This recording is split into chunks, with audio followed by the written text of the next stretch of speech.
नमस्कार, भक्ति व्रत कथा चैनल पर आपका स्वागत है। आज के इस वीडियो में हम मार्गशीर्ष महालक्ष्मी गुरुवार के व्रत कब है और महालक्ष्मी व्रत कथा के बारे में जानेंगे। 2023 में अगहन माह गुरुवार महालक्ष्मी व्रत की शुरुआत 30 नवंबर 2023 को पहला गुरुवार, 7 दिसंबर 2023 को दूसरा गुरुवार, 14 दिसंबर 2023 को तीसरा गुरुवार और 21 दिसंबर 2023 को चौथा गुरुवार रहेगा। श्री महालक्ष्मी माता के अनेक रूप हैं तथा अनेक नाम है। भूतल में वे छाया, शक्ति, तृष्णा, शांति, जाति, लज्जा, श्रद्धा, कांति, व्रति, स्मृति, दया, तुष्टि माता, अधिष्ठात्री माता एवं लक्ष्मी के रूप में स्थित है। उन्हें प्रणाम करते हैं। कैलाश पर्वत पर पार्वती, क्षीर सागर में सिंधु कन्या, स्वर्गलोक में महालक्ष्मी, भूलोक में लक्ष्मी, ब्रह्मलोक में सावित्री, ग्वालों में राधिका, वृंदावन में रामेश्वरी, राजप्रसाद में राजलक्ष्मी और घर घर में गृह लक्ष्मी के नाम से जानी जाती है। अब हम महालक्ष्मी की कथा को सुनते हैं। द्वापर युग में भद्रश्रवा नाम के राजा थे। वे बड़े पराक्रमी और ज्ञानी थे। उनकी रानी का नाम सूरत चंद्रिका था। रानी सुंदर और पतिव्रता थी। उन दोनों को 7 पुत्र तथा उसके बाद एक कन्या का वरदान मिला था। कन्या का नाम श्यामबाला था। एक बार महालक्ष्मी जी के मन में आया कि वह भद्रश्रवा राजा के राजप्रसाद में रहे। इससे राजा को दुगनी धन दौलत की प्राप्ति होगी और वह इस धन दौलत से अपनी प्रजा को और सुख दे पाएगा। गरीब के घर अगर रहे और उसे धन दौलत प्राप्त हो तो वह स्वार्थी की तरह केवल अपने ऊपर ही खर्च करेगा। यह सोचकर श्री महालक्ष्मी जी ने एक बूढ़ी ब्राह्मण स्त्री का रूप धारण किया। हाथ में लाठी लिए हुए रानी के द्वार तक पहुंची। यद्यपि उन्होंने बूढ़ी औरत का रूप धारण किया था, पर उनके चेहरे पर देवी का तेज था। उन्हें देखते ही एक दासी सामने आई और उसने इनका नाम, धाम, काम, धर्म पूछा। वृद्ध ब्राह्मण का रूप धारण किए हुए माता लक्ष्मी ने कहा कि मेरा नाम कमला है, मेरे पति का नाम भुवनेश है, हम द्वारिका में रहते हैं। तुम्हारी रानी पिछले जन्म में एक वैश्य की पत्नी थी। वह वैश्य गरीब था और दरिद्रता के कारण हर रोज घर में झगड़े होते थे तथा उसका पति रोज उसे मारता था। इन बातों से तंग आकर वह घर छोड़कर चली गई तथा जंगल में खाली पेट भटकने लगी। उसकी इस दुर्दशा पर मुझे दया आई। तब मैंने उसे सुख संपत्ति देने वाली श्री महालक्ष्मी की कथा सुनाई और मेरे कहने पर उसने श्री महालक्ष्मी का व्रत भी किया। श्री महालक्ष्मी प्रसन्न हुई और उसकी गरीबी दूर हुई। उसका घर संसार दौलत, संतति, संपत्ति से भर गया और बाद में वे पति पत्नी दोनों परलोक को सिधारे। लक्ष्मी व्रत करने के कारण वे लक्ष्मी लोक में रहे। उन्होंने जितने साल महालक्ष्मी व्रत किया उतने हजारों साल उन्हें सुख भोग मिला। इस जन्म में उसका जन्म राजघराने में हुआ है, परंतु वह श्री महालक्ष्मी का व्रत करना भूल गई है। उसे यह याद दिलाने को मैं यहाँ आई हूँ।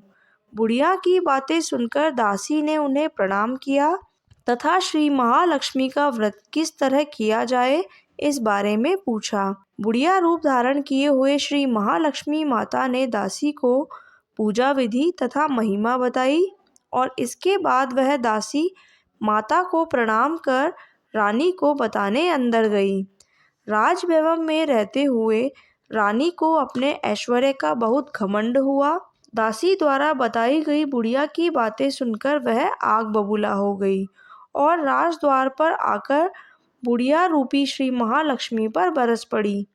उसे यह मालूम नहीं था कि श्री महालक्ष्मी माता बुढ़िया का रूप धारण किए हुए द्वार तक आई है, परंतु रानी का ऐसा व्यवहार देखकर और अपना अनादर देखकर माता महालक्ष्मी वहां से चली गई। रास्ते में श्री महालक्ष्मी को राजकुमारी श्यामबाला मिली। उन्होंने श्यामबाला को सारी बात बताई। तब श्यामबाला ने अपनी ओर से श्री माता महालक्ष्मी से क्षमा मांगी। माता को उस पर दया आ गई और उन्होंने श्यामबाला को श्री महालक्ष्मी व्रत के बारे में बताया। उस दिन अगहन मार्गशीर्ष माह का पहला गुरुवार था। तब श्यामबाला ने परम श्रद्धा से श्री महालक्ष्मी व्रत रखा। फलस्वरूप राजा सिद्धेश्वर के सुपुत्र मालाधर से उनका विवाह हुआ और उसे धन दौलत ऐश्वर्य वैभव मिला। पति के साथ ससुराल में वह आनंद से दिन व्यतीत करने लगी और इधर श्री महालक्ष्मी का रानी सूरज चंद्रिका पर प्रकोप हुआ। फलस्वरूप राजा भद्रश्रवा का राज्य और राज कारोबार नष्ट हो गया। यहाँ तक कि खाने के लिए भी कुछ नहीं बचा। ऐसी हालत में एक दिन रानी ने राजा से निवेदन किया कि हमारा दामाद इतना बड़ा राजा है, धनवान है, ऐश्वर्यशाली है, तो क्यों न उसके पास जाएं और अपना हाल उसे बताएं, वह जरूर हमारी मदद करेंगे। इस बात पर राजा भद्रश्रवा दामाद के पास जाने को रवाना हुए। राज्य में पहुंचकर एक तालाब के किनारे थोड़ी देर विश्राम के लिए ठहर गए। तालाब से पानी लेने आते जाते दासियों ने उन्हें देखा और उन्होंने विनम्रता से उनकी पूछताछ की। जब उन्हें यह मालूम हुआ कि वे रानी श्यामबाला के पिता हैं, तो वे दौड़ते हुए जाकर उन्होंने रानी श्यामबाला को सारी बात बता दी।